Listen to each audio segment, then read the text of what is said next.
Doppia tragedia sulle strade venete nella notte a Eraclea, una 29enne perde la vita in sella alla moto. A Calalzo di Cadore 76enne muore in uno schianto tra due vetture. In Alto Adige ieri pomeriggio una vittima mestrina. Distretto 3 la rosa dei nomi per il super manager che dovrà guidare la fase operativa delle Olimpiadi invernali 2026, la legge olimpica sul tavolo del Consiglio dei Ministri entro novembre. Agenti uccisi a Trieste, disposta le perizia psichiatrica sul killer, le immagini shock del video all'interno della questura e il tentativo di fuga. Le commoventi parole della fidanzata di Matteo Demenego, il più giovane degli agenti uccisi in questura a Trieste, sul suo profilo Facebook la lettera d'addio. Respinta la richiesta di arresti domiciliari, resta in carcere l'imam violento della moschea di Via Jacopo da Montagnana a Padova. Corse clandestine, gare di alta velocità di auto e moto accade da tempo. A Zelarino la denuncia di un pensionato del posto. Compie 25 anni la Fondazione Città della Speranza, da sempre al fianco della ricerca contro le malattie oncologiche dei bambini. In arrivo un gemellaggio con oltre 200 comuni italiani. Telespettatori di Antena 3, buongiorno e bentrovati. La prima edizione dei nostri telegiornali che si apre con la cronaca di una notte tragica sulle strade del Veneto, purtroppo l'ennesima, 2 le vittime in poche ore. Nel Veneziano, iniziamo dalla tragedia avvenuta nel Veneziano tra Eraclea e San Donà di Piave, dove ha perso la vita una 29enne in sella alla moto con il suo fidanzato. Ci racconta quanto è accaduto Filippo Fois. Filippo. Sì, buongiorno. Una giovane di 29 anni ha perso la vita in un tragico incidente stradale avvenuto stanotte attorno alle 11:30 in territorio comunale di Eraclea, paese anche della giovane che era originaria della frazione di Stretti. La vittima si chiamava Sara Guernier, era molto conosciuta anche per la sua attività lavorativa in una nota pizzeria di Jesolo. Ieri notte si trovava in moto assieme al compagno, la moto stava percorrendo la strada tra Eraclea e San Donà, mentre correva lungo Via Piave in località Tombolino. Il conducente, per motivi ancora al vaglio degli inquirenti, ha perso il controllo del mezzo, che è andato a sbattere contro un guardrail e poi contro un'automobile che andava nella stessa direzione. La moto poi è rotolata sul pendio che segue l'argine e la ragazza è stata sbalzata dalla sella e ha perso la vita sul colpo. Il 118 che è intervenuto sul posto assieme ai carabinieri e ai vigili del fuoco purtroppo non sono stati in grado di fare niente. Il giovane invece che si trovava alla guida della moto sta bene, ha 26 anni, è rimasto ferito in modo non grave, naturalmente è sotto shock per la tragedia vissuta. Oggi a Eraclea è il momento del cordoglio, come detto, per la perdita di una giovane vita, di una ragazza che era molto conosciuta dalla comunità a Eraclea come a Jesolo. Per ora è tutto, vi restituisco la linea. Grazie a Filippo Fois. E proprio poco dopo la tragedia di Eraclea, stavolta nel Bellunese a Calalzo di Cadore, uno schianto tra 2 auto e un'altra vittima. Ci racconta quanto accaduto Tiziana Bolognani. Tiziana. Sì, buongiorno. Come hai detto tu, un uomo è morto stanotte in un incidente stradale accaduto a Calalzo di Cadore sulla 51 di Alemagna. La vittima è Giancarlo Bonaldo, 76 anni, nato a Venezia ma residente a Domeggio di Cadore. L'anziano viaggiava a bordo della sua Dacia Logan che, per cause da accertare, si è scontrata con la Lexus RX 450T guidata da un 64enne residente a Comelico Superiore. Giancarlo Bonaldo è morto durante il trasporto all'ospedale di Pieve di Cadore. Inutili evidentemente sono stati i soccorsi. Illeso il conducente della Lexus. I rilievi sono stati eseguiti dai carabinieri delle stazioni di Pieve di Cadore e di Santo Stefano, intervenuti assieme ai vigili del fuoco e al personale del 118. Entrambi i mezzi sono stati posti sotto sequestro per ordine dell'autorità giudiziaria. Per ora è tutto, a voi. Grazie anche a Tiziana Bolognani. Era invece di Mestre Germano Calzavara, 53 anni, morto ieri, nel tardo pomeriggio di ieri, in un tragico incidente stradale in Alto Adige. Lo leggiamo dal sito del Gazzettino. A Val d'Aora, in Val Pusteria, fuori strada con l'auto nei pressi dell'hotel Dolomiti. La sua auto si è ribaltata più volte in un prato a bordo strada. A quanto sembra al momento dell'incidente stava parlando al telefono con la moglie, le avrebbe detto di essere stato colpito da un malore che probabilmente è la causa poi dell'incidente che ha provocato la sua morte. Lasciamo per un attimo la cronaca adesso per tornare a Verona. Ieri in diretta vi stavamo raccontando la fine del supervertice a Verona, il Consiglio di indirizzo del Comitato Olimpico per le Olimpiadi Invernali 2026, dunque la ricerca del super manager si restringe a 3 nominativi e a quanto pare il ministro Spadafora, ieri presente, il ministro per lo sport Spadafora, presente ieri al vertice insieme al governatore Zaia, ma non solo, ha promesso un arrivo sul tavolo del Consiglio dei Ministri della attesa legge olimpica. Sentiamo. Ormai è una questione di qualche giorno e verrà nominato il super manager per i Giochi Olimpici 2026 Cortina-Milano. La rosa di nomi è stata ristretta a 3. Si tratta di Tom Mockridge, 64 anni, giornalista ed imprenditore neozelandese trapiantato nel bel paese, già amministratore delegato di Sky Italia e del colosso Virgin Media. Vincenzo Novari, genovese di 60 anni, in passato amministratore delegato Omnitel, ed il veneziano Alberto Baldan, 59 anni, già a capo di Rinascente, ora amministratore delegato di grandi stazioni retail. Soddisfatto Giovanni Malagò del CONI. Qui ci sono persone che hanno storie diverse, qualcuno nella politica, qualcuno fuori, ma il gioco di squadra esiste. La stesura della governance procede spedita, la triade individuata risponde ad elevati requisiti di competenza. Intanto il vertice è stato definito positivo ma soprattutto operativo. La riunione è molto positiva, positivo anche l'intervento del Ministro che abbiamo avuto l'onore di ospitare, è stata anche una riunione operativa, quindi il fatto che ci fosse il Ministro operativo come noi, questo ha fatto piacere. Ovviamente la riunione è vertita più che altro sulla rosa di nomi che era stata proposta dalla Spencer & Stewart, quindi sul cosiddetto CEO, mi pare che sono nomi assolutamente molto importanti, di risonanza internazionale. Atteggiamento diverso da parte del governo a sancire il cambiamento è stato il ministro dello sport Vincenzo Spadafora, che ha accolto la sollecitazione diretta del governatore veneto Luca Zaia. L'esponente a 5 Stelle ha riconosciuto la dimensione strategica dell'evento, tale da richiedere un impegno costante e adeguato da parte dell'esecutivo. Ho chiesto anch'io personalmente al ministro che ci fosse questo impegno da parte del governo, un impegno fondamentale anche perché non può passare il principio per cui un evento olimpico deve essere sostenuto solo dai territori. E ricordo che il Veneto ha fatto una delibera pluriennale da 212 milioni di euro per sostenere un evento che non è solo Veneto. Non solo, ma il presidente Zaia ha strappato la promessa di portare la legge olimpica all'attenzione del Consiglio dei Ministri entro novembre, assicurandole poi una corsia preferenziale sul versante parlamentare. Sulla governance Zaia risponde. Gli enti saranno rappresentati, che il CEO, cioè il nostro manager, quello che sceglieremo, avrà pieno mandato e libertà di movimento, che avrà come suo riferimento, oltre ovviamente alla fondazione, al consiglio di amministrazione, avrà un consiglio esecutivo, questo è poco ma sicuro, quindi un comitato esecutivo per essere ancora più operativi. Immaginiamo anche che figure di standing elevato come quelle che abbiamo scelto nella short list abbiano sicuramente necessità di estrema operatività. I prossimi appuntamenti sono il 23 a Milano ed il 6 novembre a Roma.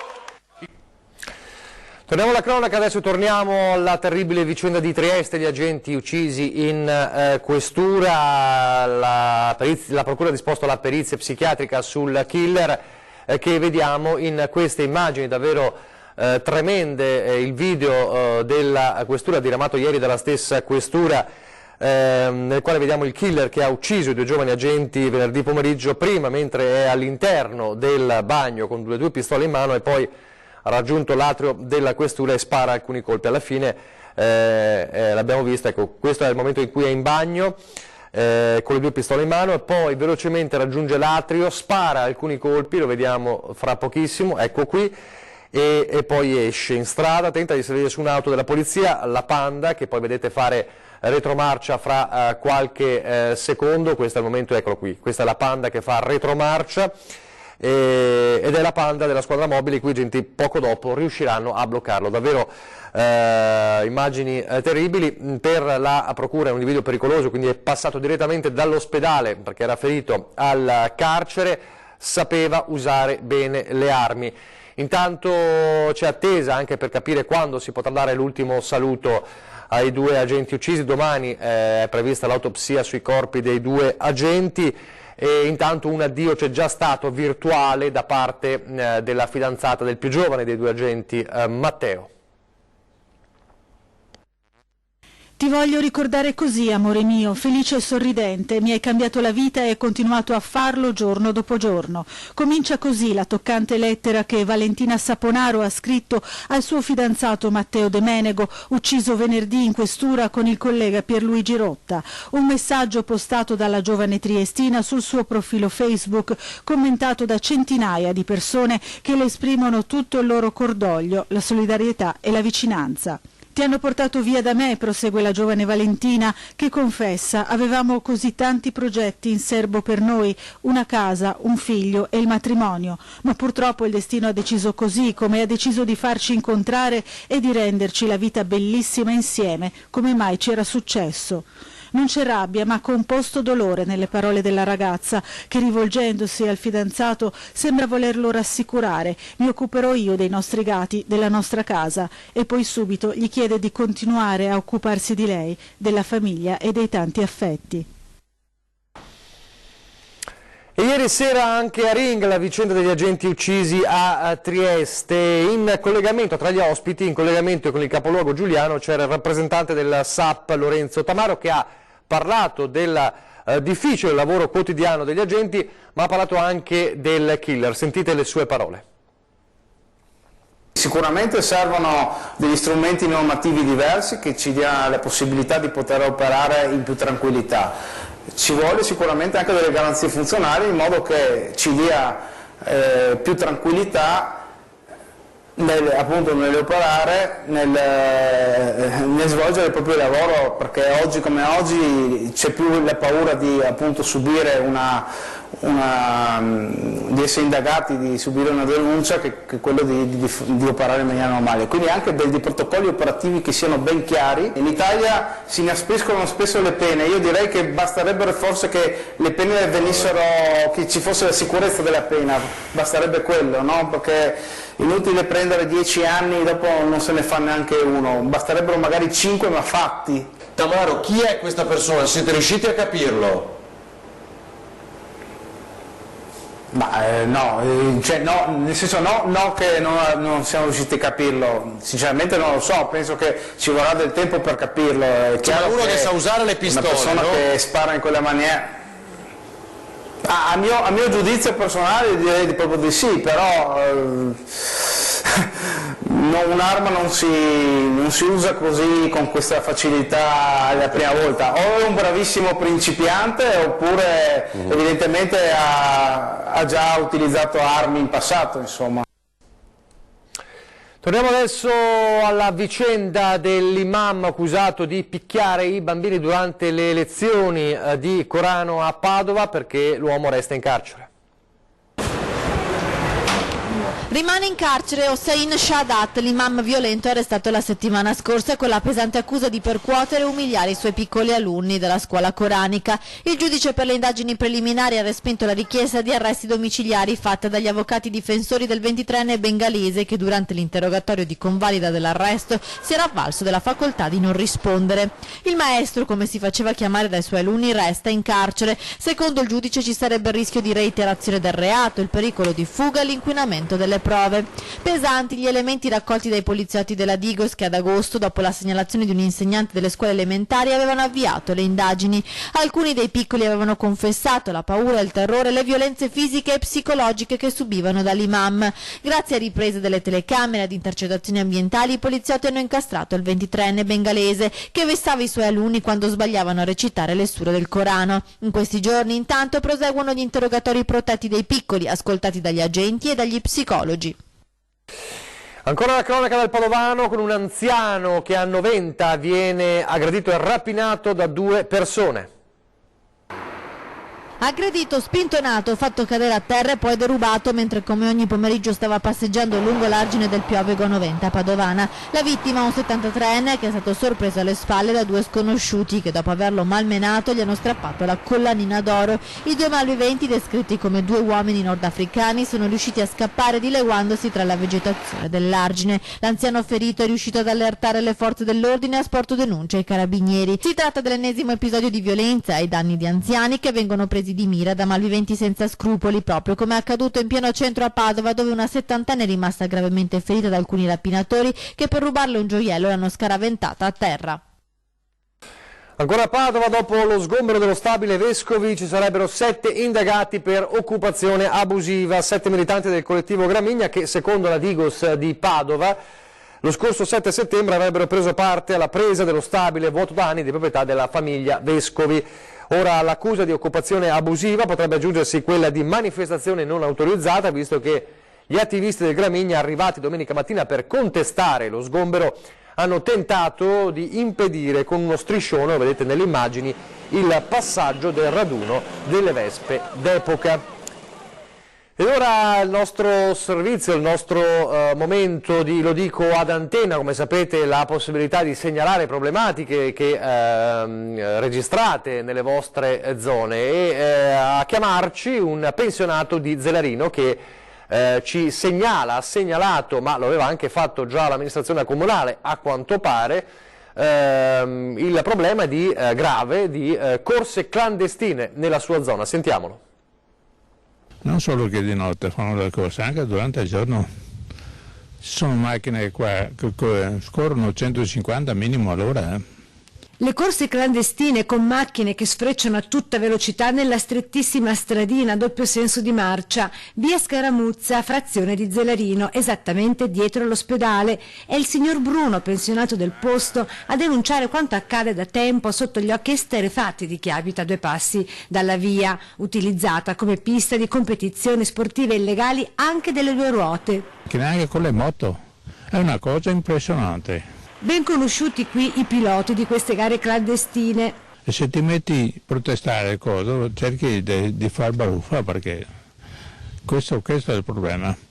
Sono 4 arroganti. A vuoto tutte le segnalazioni fatte finora a chi di competenza. La figlia mia chiama quasi ogni settimana perché sta qua, io sto sul pezzo dentro di casa.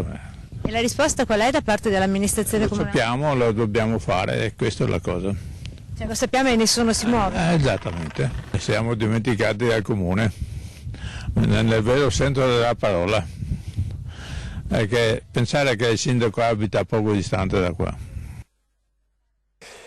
Allora vedremo, porteremo avanti ovviamente queste istanze del signor Bruno, vedremo come si risolverà questa faccenda. Nel frattempo vi ricordo i nostri numeri e modalità per contattarci, redazione @antena3.it se volete scrivere una mail, 0422 023 0898 per lasciare un messaggio in segreteria, 351 175 5340 per sms e WhatsApp. Adesso pochissimi istanti di pubblicità.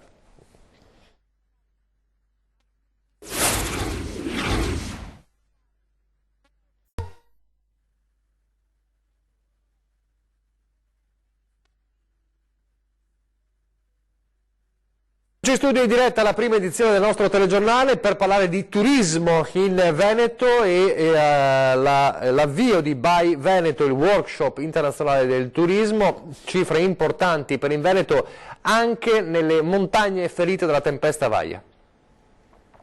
Oltre appunto 250 buyers provenienti da 56 paesi diversi, quindi quest'anno abbiamo gente che viene un po' da tutto il mondo, quindi 10 paesi in più rispetto all'anno scorso.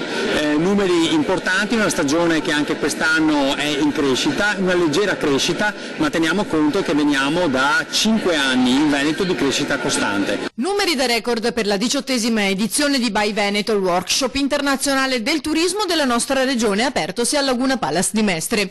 Più arrivi, ma meno meno presenze, questo perché è cambiato modo di fare turismo. E noi dobbiamo sempre dire grazie ai nostri operatori, che sono i primi che con la valigetta in mano vengono qua al By Veneto a vendere il loro prodotto. Un turismo che effettivamente non è più lungo, non stanno più settimane o 10 giorni, è breve, a volte anche addirittura un weekend, in particolare quello italiano, cioè quello domestico. Però anche gli stranieri ultimamente tendono a fare più vacanze ma di breve termine, e quindi su questo ci stiamo anche adeguando. L'idea è quella di creare By Veneto specifici dedicati alle tematiche dei singoli comprensori, come è stato fatto quest'anno per la montagna. Una montagna che dopo essere stata duramente colpita a quasi un anno di distanza è rinata. Sono stati fatti anche grandi interventi di valorizzazione, tra l'altro il fatto di ripristinare, di mettere a posto anche dal punto di vista infrastrutturale le nostre strade, gli acquedotti e quant'altro, ci ha portato anche a fare degli investimenti che li vediamo anche in lato turistico. Penso per esempio al lago di Alleghe, che lo stiamo risvuotando, in sostanza togliere tutti i detriti, rifare le piste ciclabili attorno, oppure insomma i serai di Sottoguda che sono rifatti completamente, quindi diciamo che prendiamo il bicchiere mezzo pieno e questa disavventura che abbiamo avuto con l'uragano Vaia si trasforma in 300 milioni di euro di investimenti nella montagna che porteranno benessere anche al turismo. A proposito di post Vaia, importanti novità per la sicurezza idrogeologica sul Piave.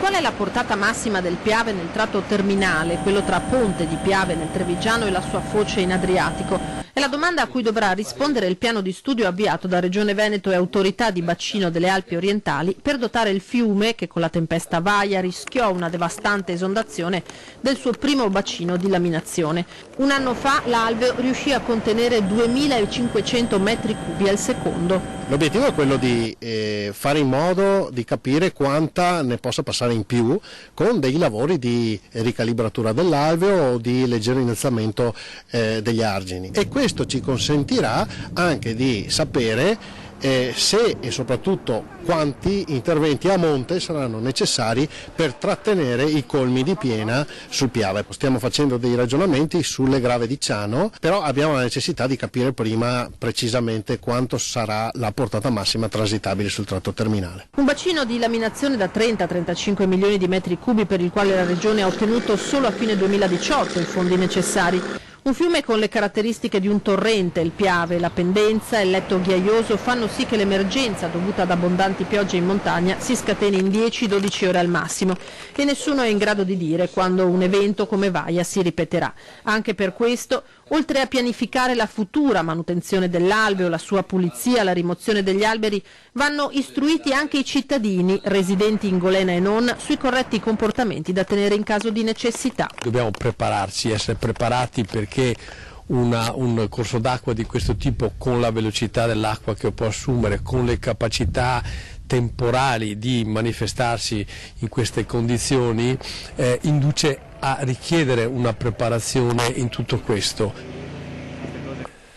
Cambiamo argomento. A origini vicentine, la Fondazione Città della Speranza, che compie 25 anni, associazione come sapete benefica in favore della ricerca contro le malattie oncologiche dei bambini, che per l'occasione celebra il gemellaggio con oltre 200 comuni italiani. Il primo elemento che ho messo da quando abbiamo fatto la fondazione è la chiarezza e la trasparenza: quanti soldi raccogli, dove li metti e come li usi.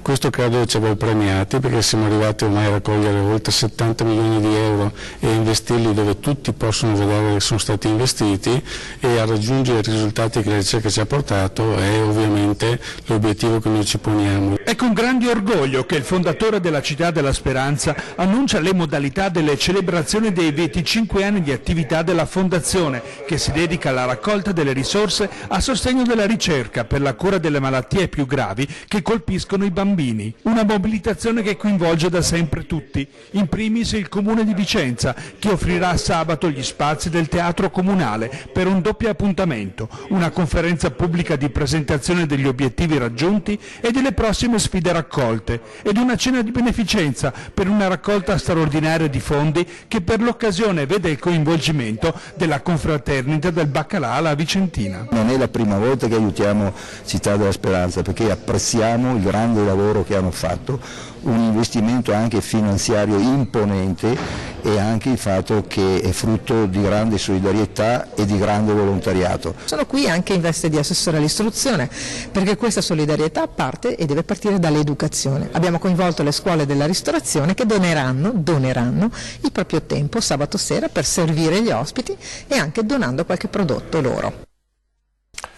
Siamo in chiusura, vi ricordo l'appuntamento con le 13, fra pochissimo parleremo di diagnostica prenatale, lo faremo con il dottor Alberto Rossi, direttore della diagnostica prenatale dell'ospedale di Conegliano, e poi questa sera alle 20:10 per parlare di cambiamenti climatici con il professor Pietro Zangheri, il geologo, e il professor Tommaso Anfodillo dell'Università di Padova. E adesso le previsioni del tempo, grazie per averci seguito, arrivederci.